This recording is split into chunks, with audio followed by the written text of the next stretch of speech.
Class 4ലെ മലയാളത്തിന്റെ unit 6 ആണ് നമ്മൾ ഇന്ന് പഠിക്കുന്നത്. ഇതിന്റെ ഫസ്റ്റ് പാർട്ട് കണ്ടിട്ടില്ലെങ്കിൽ ഡിസ്ക്രിപ്ഷൻ ബോക്സിൽ ലിങ്ക് കൊടുത്തിട്ടുണ്ട്.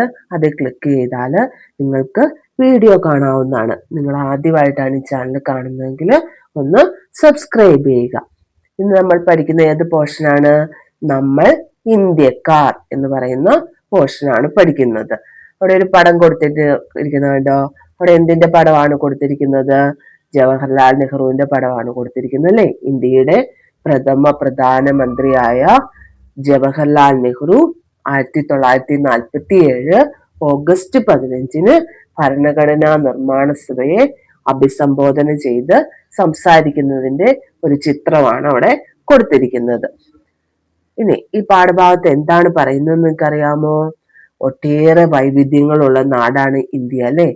ഈ വൈവിധ്യങ്ങളൊക്കെ നിലനിർത്തി ഒരൊറ്റ ജനതയായിട്ട് നമ്മെ മുന്നോട്ട് നയിക്കുന്നതിൽ ആർക്ക് പങ്കുണ്ട്?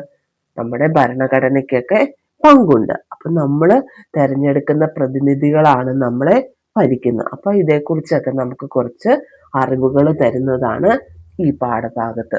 നമ്മൾക്കൊന്ന് വായിച്ചു നോക്കിയാലോ. ഒട്ടേറെ വൈവിധ്യങ്ങളുള്ള നാടാണ് ഇന്ത്യ. ഈ വൈവിധ്യങ്ങളൊക്കെ നിലനിൽക്കുക തന്നെ വേണം. അതോടൊപ്പം നമുക്ക് ഒരൊറ്റ ജനതയായി തുടരാനും കഴിയണം. ഇത് എങ്ങനെ സാധിക്കും? നമ്മൾ ഇന്ത്യക്കാർ നാളെയാണ് റിപ്പബ്ലിക് ദിനാഘോഷം. നമ്മുടെ ക്ലാസ്സിൽ നിന്ന് ആരെങ്കിലും അതിൽ പ്രസംഗിക്കണം. ഞാനാവാം ടീച്ചർ പറഞ്ഞു തീരുന്നതിന് മുമ്പേ 10-20 കൈകൾ ഉയർന്നു. എല്ലാവർക്കും അവസരമുണ്ട്. അതിനു മുമ്പ് ഒന്ന് ചോദിക്കട്ടെ, എന്താണ് റിപ്പബ്ലിക്? എന്താണ് റിപ്പബ്ലിക്? നിങ്ങൾക്കറിയാമോ? എന്നാണ് റിപ്പബ്ലിക് ദിനമായിട്ട് ആഘോഷിക്കുന്നത്? ജനുവരി 26 റിപ്പബ്ലിക് ദിനമായിട്ട് നമ്മൾ ആഘോഷിക്കുന്നത് അല്ലേ. ബ്രിട്ടീഷുകാരുടെ ഭരണത്തിൽ നിന്ന് 1947 ഓഗസ്റ്റ് 15 മുമ്പ് ആരായിരുന്നു ഇന്ത്യ ഭരിച്ചുകൊണ്ടിരുന്നത്? ബ്രിട്ടീഷുകാരായിരുന്നു അല്ലേ. അപ്പൊ ആ ബ്രിട്ടീഷുകാരുടെ ഭരണത്തിൽ നിന്ന് നമുക്ക് എന്ത് ലഭിച്ചു? സ്വാതന്ത്ര്യം ലഭിച്ചല്ലേ. സ്വാതന്ത്ര്യം നേടിയ ഒരു രാജ്യം എങ്ങനെ ഭരിക്കപ്പെടണം എന്നതിന് വ്യക്തമായ നിയമങ്ങൾ ആവശ്യമാണ് അല്ലെ. അങ്ങനെയാണ് നമ്മുടെ രാജ്യത്തിന് സ്വന്തമായി ഒരു ഭരണഘടന ഉണ്ടാക്കാനുള്ള തീരുമാനമായത്. 1949 നവംബർ 26 ആ ഭരണഘടന അംഗീകരിച്ചത്. അത് 1950 ജനുവരി 26 എന്ത് ചെയ്തു? അതെന്ത് ചെയ്തു? നിലവിൽ വരികയും ചെയ്തു. അതുകൊണ്ടാണ് നമ്മൾ എല്ലാ വർഷവും ജനുവരി 26 റിപ്പബ്ലിക് ദിനമായിട്ട് ആഘോഷിക്കുന്നത്. നമ്മുടെ പുസ്തകത്തിൽ ഉണ്ടല്ലോ ഇത്. നിലാവ് വലിയൊരു കണ്ടുപിടുത്തം നടത്തിയ പോലെ പാഠപുസ്തകം ഉയർത്തി കാണിച്ചു. ക്ലാസ്സിൽ എല്ലാവരും പുസ്തകം തുറന്ന് നിലാവ് കാണിച്ച പേജ് നിവർത്തി വായിച്ചു. ടീച്ചർ ഇത് വായിച്ചപ്പോൾ സംശയം രണ്ടായി. എന്താണ് റിപ്പബ്ലിക്? എന്താണ് ഭരണഘടന? വിവേകിന് തല പെരുക്കുന്നതായി തോന്നി. റിപ്പബ്ലിക് എന്നാൽ ജനങ്ങളുടെ ഭരണം എന്നാണ് അർത്ഥം. ടീച്ചർ പറഞ്ഞു തുടങ്ങി. ജനങ്ങളുടെ ഭരണം എന്നാൽ സോനുവിന് സംശയം തീർന്നില്ല. അത് പറയാം. ചില രാജ്യങ്ങൾ ഭരിക്കുന്നത് രാജാക്കന്മാരാണ്. ചില രാജ്യങ്ങളിൽ പട്ടാള ഭരണവും ഉണ്ട്. നമ്മുടെ നാട്ടിലും രാജഭരണം ഉണ്ടായിരുന്നു. ഏറെക്കാലം നമ്മുടെ നാട് ഭരിച്ചിരുന്നത് ബ്രിട്ടീഷുകാരാണ്. അവർക്കെതിരായി നീണ്ട സമരം നടന്നു. ഈ സമരത്തിന് നേതൃത്വം കൊടുത്തവരിൽ ചിലരെയെല്ലാം നിങ്ങൾക്ക് അറിയാമല്ലോ. സമരത്തിനൊടുവിൽ നാം സ്വാതന്ത്ര്യം നേടുക തന്നെ ചെയ്തു. ടീച്ചർ തുടർന്നു. സ്വാതന്ത്ര്യം നേടിയ രാജ്യം ആര് ഭരിക്കും? പുതിയൊരു പ്രശ്നം പൊന്തി വന്നു. പഴയ ചില രാജാക്കന്മാർക്ക് ഭരണം കിട്ടണമെന്നുണ്ടായിരുന്നു. ഏതെങ്കിലും മതത്തിന്റെ നിയന്ത്രണത്തിലാവണം ഇന്ത്യ രാജ്യമെന്ന് അഭിപ്രായമുള്ളവരും ഉണ്ടായിരുന്നു. എന്നാൽ കൂടുതൽ പേരും ആഗ്രഹിച്ചത് ജനാധിപത്യം വേണമെന്നാണ്. ജനാധിപത്യമോ? അഭിനന്ദ് പുരികം ചൊളിച്ചു. ജനങ്ങൾ തന്നെ നാടിന്റെ ഭരണ ചുമതല ഏറ്റെടുക്കുന്നതാണ് ജനാധിപത്യ ഭരണം, ടീച്ചർ വ്യക്തമാക്കി. രാജ്യത്തെ സംബന്ധിക്കുന്ന എല്ലാ കാര്യങ്ങളും ജനങ്ങൾക്ക് തന്നെ തീരുമാനിക്കാൻ അവകാശമുള്ള നാടാണ് റിപ്പബ്ലിക്. ഷഹീർ അടിവരയിട്ടു. തീർച്ചയായും ഷഹീറിന്റെ പുറത്ത് തട്ടിക്കൊണ്ട് ടീച്ചർ തുടർന്നു. അപ്പോൾ എന്താണ് ടീച്ചർ ഭരണഘടന? വിവേക് രണ്ടാമത്തെ ചോദ്യത്തിലേക്ക് കടന്നു. ഒരു റിപ്പബ്ലിക് എന്ന നിലയിൽ സ്വതന്ത്ര ഇന്ത്യയുടെ ഭരണം എങ്ങനെയാവണം എന്ന് തീരുമാനിക്കണമല്ലോ. അതിനുള്ള നിയമങ്ങൾ നാം തന്നെ തയ്യാറാക്കി. അതാണ് നമ്മുടെ ഭരണഘടന. ഡോക്ടർ BR അംബേദ്കറുടെ നേതൃത്വത്തിലാണ് അത് എഴുതി തയ്യാറാക്കിയത്. 1949 നവംബർ 26 ഈ ഭരണഘടന നാം അംഗീകരിച്ചു. 1950 ജനുവരി 26 അത് രാജ്യമാകെ നടപ്പാക്കി. ഇന്ത്യ ഒരു റിപ്പബ്ലിക് ആയി. അതിനാലാണ് എല്ലാ വർഷവും ജനുവരി 26 റിപ്പബ്ലിക് ദിനമായി ആഘോഷിക്കുന്നത്. രാജ്യത്തെ ഏറ്റവും പ്രധാന നിയമമാണ് ഭരണഘടന. നമ്മുടെ രാജ്യത്തിന്റെ പ്രത്യേകതകളെല്ലാം അതിന്റെ ആമുഖത്തിൽ ചുരുക്കി പറഞ്ഞിട്ടുണ്ട്. നമ്മൾ ഇന്ത്യയിലെ ജനങ്ങൾ ഇന്ത്യയെ ഒരു പരമാധികാര സ്ഥിതി സമത്വ മതനിരപേക്ഷ ജനാധിപത്യ റിപ്പബ്ലിക്കായി സംവിധാനം ചെയ്യുന്നതിനും ഗുൽമൊഹർ ആമുഖം വീണ്ടും വായിക്കാൻ ആരംഭിച്ചു. അപ്പോഴേക്കും ക്ലാസിന്റെ പല ഭാഗത്തു നിന്നായി ചോദ്യങ്ങൾ മുളച്ചു വന്നു. എന്താണ് ടീച്ചർ ഈ സ്ഥിതി സമത്വം മതനിരപേക്ഷ രാജ്യം എന്നാൽ എന്താണ്? പരമാധികാരി രാജ്യം എന്നാലോ? അക്കാര്യങ്ങൾ ഇനി അടുത്ത ക്ലാസ്സിലാവാം. ഇപ്പോൾ റിപ്പബ്ലിക് ദിനത്തിൽ ആരാണ് പ്രസംഗിക്കുക എന്ന് തീരുമാനിക്കാം. ടീച്ചർ അടുത്ത കാര്യത്തിലേക്ക് കടന്നു. നമുക്ക് വോട്ടെടുപ്പ് നടത്തി തെരഞ്ഞെടുക്കാം ടീച്ചർ. മിലേവ തല ഉയർത്തി പറഞ്ഞു. തെരഞ്ഞെടുപ്പ് നടത്തുമ്പോൾ എന്തെല്ലാം കാര്യങ്ങളാണ് കണക്കിലെടുക്കേണ്ടത്? ടീച്ചർ ആരാഞ്ഞു. സ്റ്റേജിൽ കയറിയാൽ വിറയ്ക്കാത്ത ആളാവണം. നിലാവിന്റെ നിലപാടാണ്. നന്നായി കാര്യങ്ങൾ പറയാൻ കഴിയുന്ന ഒരാളാവണം. നാദിറ കൂട്ടിച്ചേർത്തു. റിപ്പബ്ലിക്, ഭരണഘടന എന്നിവയെക്കുറിച്ചെല്ലാം അറിഞ്ഞ കാര്യങ്ങൾ മറക്കാതെ പറയണം. ആരായാലും സിദ്ധാർത്ഥ് ഓർമ്മിപ്പിച്ചു. ഇതിനെല്ലാം പറ്റിയ ഒരാളെ നിർദ്ദേശിക്കാമോ? ടീച്ചർ എല്ലാവരോടുമായി ചോദിച്ചു. അല്പനേരം ക്ലാസ് നിശബ്ദയായി.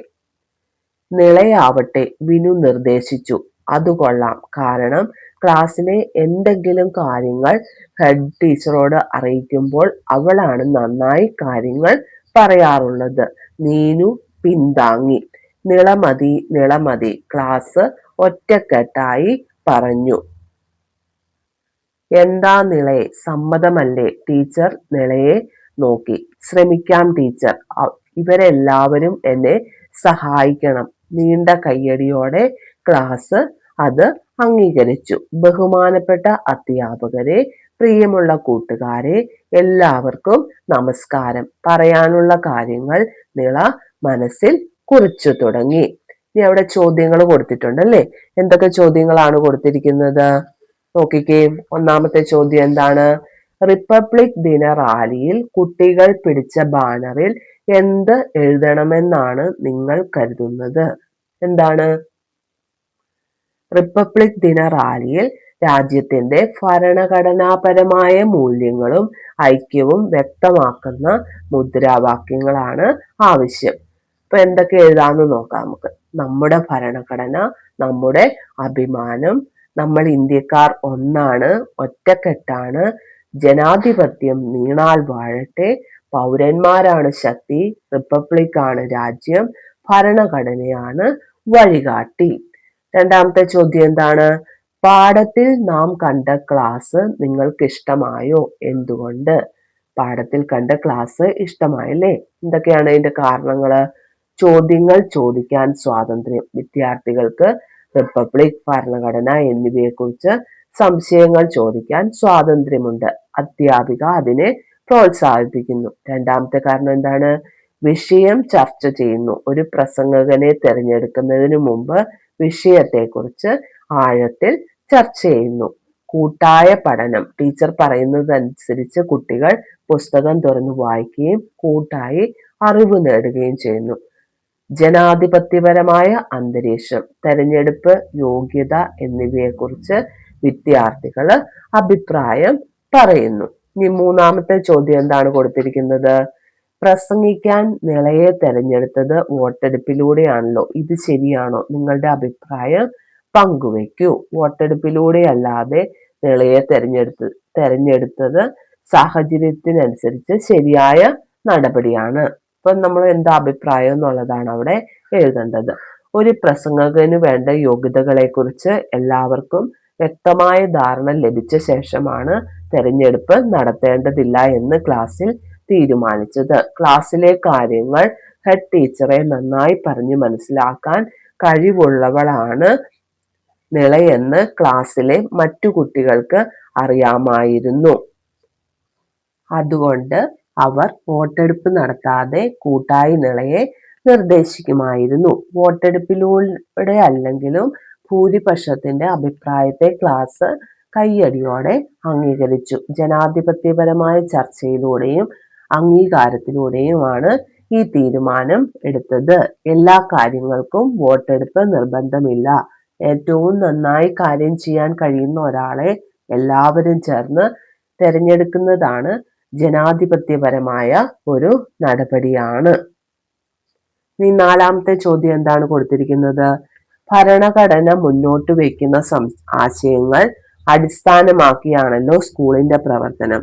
അത് ഇനിയും മെച്ചപ്പെടുത്താൻ എന്തെല്ലാം ശ്രദ്ധിക്കണമെന്നാണ് നിങ്ങൾ കരുതുന്നത്? നിർദ്ദേശങ്ങൾ പങ്കുവെക്കൂ. അപ്പോൾ എന്തൊക്കെ നിർദ്ദേശങ്ങളാണ്? ഭരണഘടന മുന്നോട്ട് വയ്ക്കുന്ന ജനാധിപത്യം, സ്ഥിതി സമത്വം, മതനിരപേക്ഷത എന്നീ ആശയങ്ങൾ അടിസ്ഥാനമാക്കി വിദ്യാലയം മെച്ചപ്പെടുത്താനുള്ള നിർദ്ദേശങ്ങൾ എന്തൊക്കെയായിരിക്കാം എഴുതുന്നത്? തുല്യ അവസരം, സ്ഥിതി സമത്വം, എല്ലാ കുട്ടികൾക്കും സാമ്പത്തിക സ്ഥിതി, ലിംഗഭേദം, കഴിവ് എന്നിവ പരിഗണിക്കാതെ പഠനത്തിലും പാഠ്യേതര പ്രവർത്തനങ്ങളിലും തുല്യ അവസരം ഉറപ്പാക്കുക.